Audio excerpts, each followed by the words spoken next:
In May 1969, during the Vietnam War, United States Army forces launched Operation Apache Snow in the A Shau Valley, near the Laotian border, a hotbed of North Vietnamese Army activity. Their objective was Hill 937, a jungle-covered mountain held by well-entrenched North Vietnamese forces.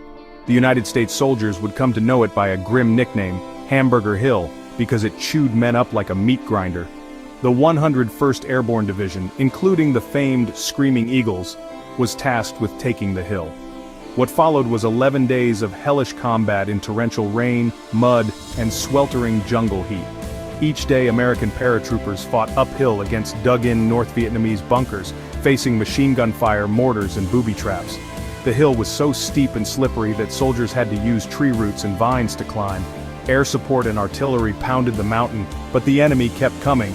One United States platoon lost half its men in a single charge. Another soldier, Specialist Leslie Sabo Jr., shielded a wounded comrade with his own body, returning fire until he was killed. He would later receive the Medal of Honor posthumously. The battle became infamous for its sheer brutality and controversial tactics.